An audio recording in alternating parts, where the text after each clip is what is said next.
Hey, um, that last clip there, I had a big glowy-brained idea to just take as many shrines as I could and then just run at the boss in the T17, and well, it worked as well as you saw there. Just got one shot. My character's not really ready for T17s, so I actually just bought a carry so I could show you doing mats for Harbinger Scarabs. But that's beside the way. I just want to have a little talk about my build first and what I've been up to. So I've just been trying to get all my favored slots. I got them all except the Fed. Got my Void Stones as well. Killing the Maven and the Uber Elder. Just Uber Elder actually, not Uber. So yeah, got those, which is actually quite easy, even though my build's like pretty scuffed at the moment. I've got a lot better gear now, but I have lost a lot of chaos resist. So what actually happened was I was trying to craft this.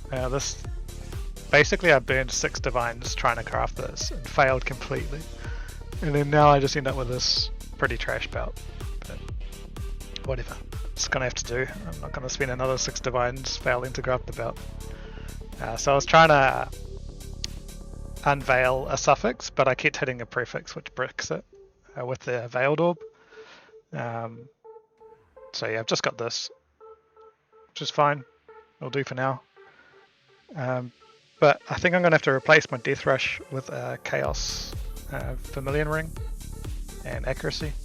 I'm able to not use Precision anymore, which is great. It's a big HP boost,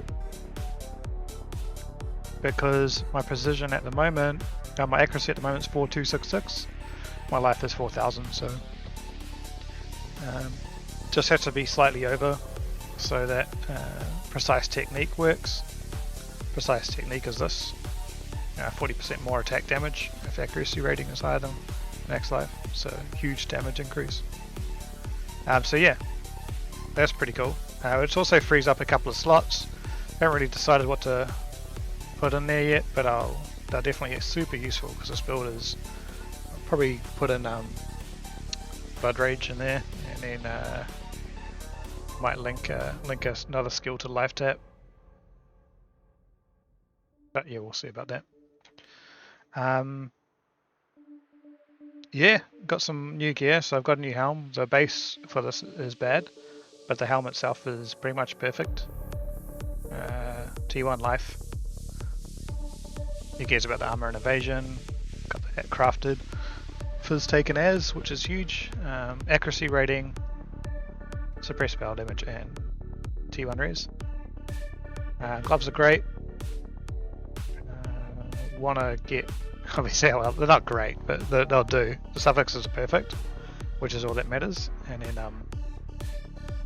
later I can use Chaos Orbs if I care about them, but I don't think I really care about them. I can use Eldritch Chaos Orbs to roll the prefixes, which I'm going to have to do with my boots because these are just pretty bad. But they do for now. These boots are always going to be bad though, just because the base is bad, but whatever. They've got the 55% chance to avoid being shocked. Now I've got the Stygian, I can put in this Jill, which gives me another 49% chance to avoid being shocked, which brings it over 100%. And now I'm using Storm Shroud, this Jewel here. So modifiers to chance to avoid being shocked apply to all elemental ailments, which means that you can't be froze, you can't be chilled, you can't be ignited. You can't be sapped, even those like tricky elemental ailments. Even if you stand on shock ground, it won't apply to you as well, which is great. So this also means I'm gonna have to recraft my flasks, but who cares?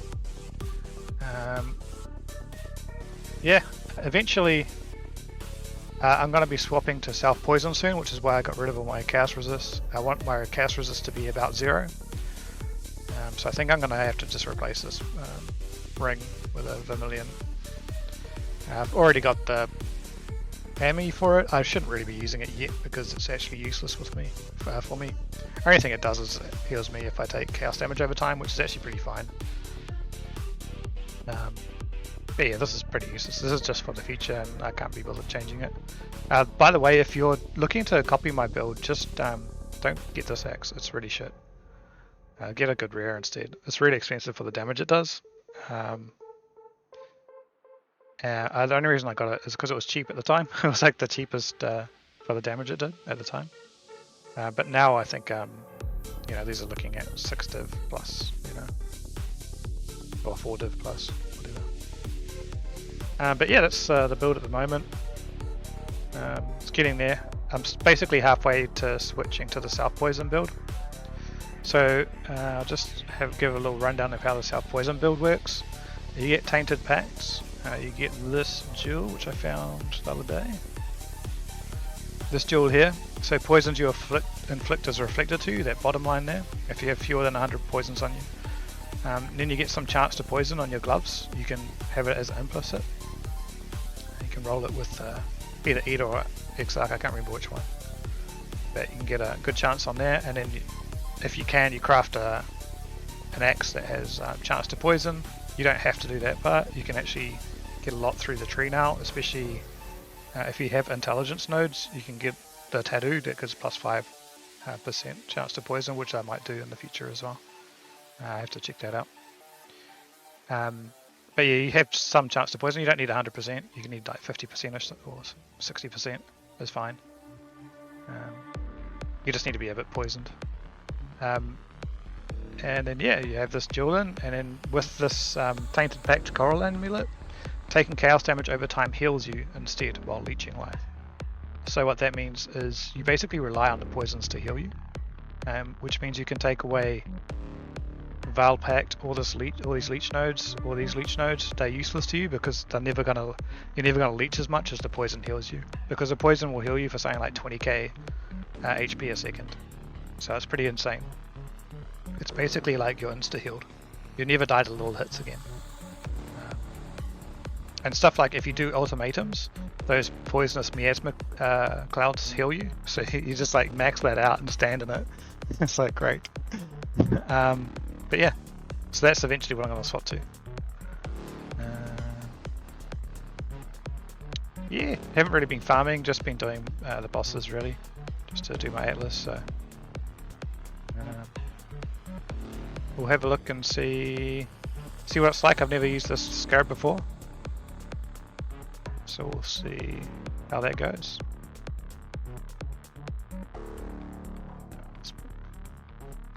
There's a loose pack size.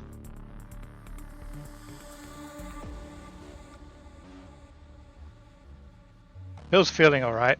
The chaos resist at the moment, obviously, it's pretty.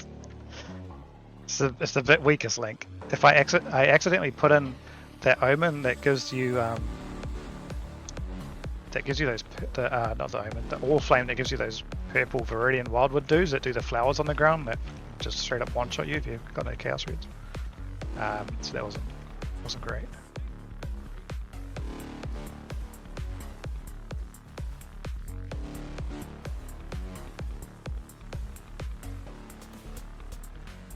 Alright, getting double the shards.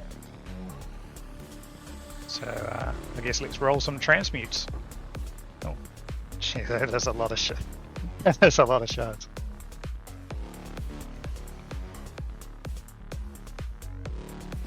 Let's do some intense clicking. Not even one of them turned into an ancient orb. That's pretty rude. How many? So that's 3 ancient orbs out of one Harvey. Crazy. Interesting. It's going to be interesting to see how like ancient orbs and fracturing orbs prices. See if they tank or not.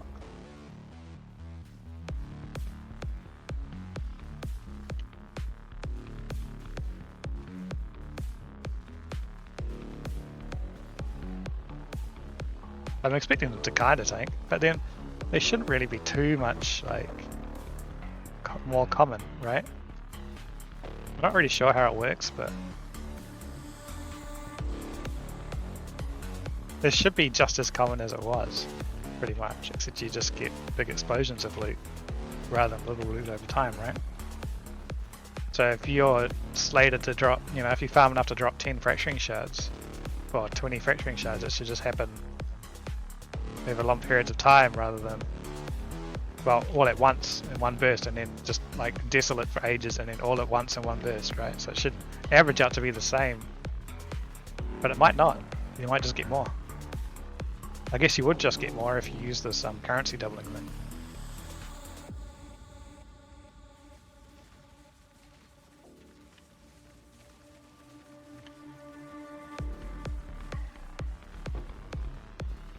Oh, also I guess now you have more Harbinger bosses in your maps, which is a big difference because those drop a lot more shards than normal Harbingers. So maybe that's where the difference is.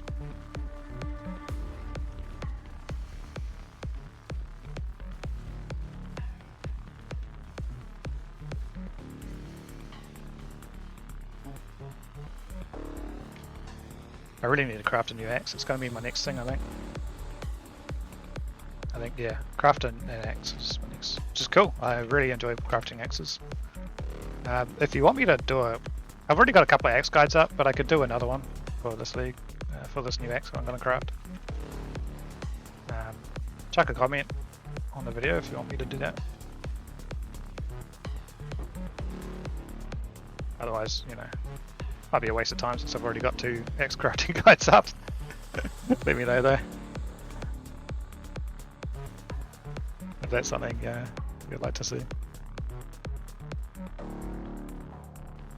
But yeah, build's coming along really well, but I don't really want to min-max it, right? Because this build, all I'm using this build for really is to farm for the build I actually want to play, which is my armor stacking champion that I've like theory crafted. Theory crafted that like a couple months ago. Basically, as Affliction was kind of ending, and all the gear was just really expensive. There was no way I was ever going to farm at all. So I was like, well, I'll try to have a pretty solid build at league start and farm the gear for it early while it's still like possible to earn the currency for it. So fingers crossed I can get there. Definitely not going to get there if I keep spending 6 divines on shit crafts. But yeah, there is a point where I just got to stop spending currency on this build and just save it up. It's really hard to though. I really enjoy like little upgrades and that, but you know.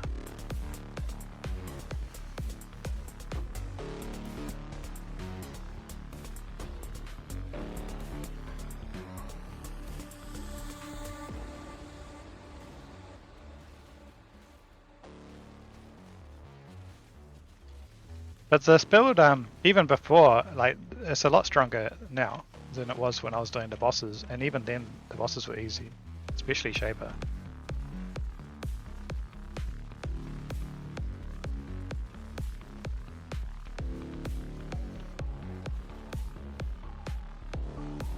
The only one I kind of had issues with, Cirrus was pretty easy as well. Well, no, Cirrus was actually, I mean, Cirrus is never really easy, is he? It wasn't too bad though. You can just hit him in the face. You just have to make sure you're not standing on those ground things because they stop your regen. So when the little light shines on the ground, you just get off that. Also Maven was pretty easy because you could just face tank it, even though I was a lot squishier before. Could still face tank it, except obviously you can't get struck by those beams because you just die because you kill yourself with your Boneshatter. Those beams, the circling beams, they stop your regen for 10 seconds. And your lifesteal. Everything gets stopped. So all you do is damage to yourself. And this build does a lot of damage to itself. Even though it doesn't really seem like it. Just with the trauma stacks. Although the trauma stacks are... they are like nullified with multi-strike. Well, they're not nullified, but they're a lot less with multi-strike because yeah, you do less trauma to yourself. You hit less, you know. Multi-strikes are really good if you're struggling with trauma. Actually, it really stops lessens the amount of damage you take. But yeah, that's it. I'm still gonna be upgrading this a lot. I've actually got some ideas when I go to South Poison. I really want to keep this mastery, but it's just gonna be so inefficient. But this mastery that does 10% of armor also applies to chaos damage from hits, because that's basically the only weakness for the South Poison build, is you have to have low chaos resistance, like 0%, so your South Poisons heal you for a lot. If you have high chaos resist, then your South Poisons are not going to heal you for much and become pretty useless. So it's like kind of the catch-22, but this could really stop that. I did go 4th Vow last time, but I mean, this chest is too good. I can't not do this chest, and also you take a lot of damage from all the other, basically all the other, like a lot of fizz damage if you compared to 4th Vow. But yeah. Anyway, have a good one. Thanks for watching. Like and subscribe if you want, and let me know if you want me to do another axe crafting build guide. Because I can just, as I craft my axe, I can just talk through it. Anyway, thank you. Catch you later.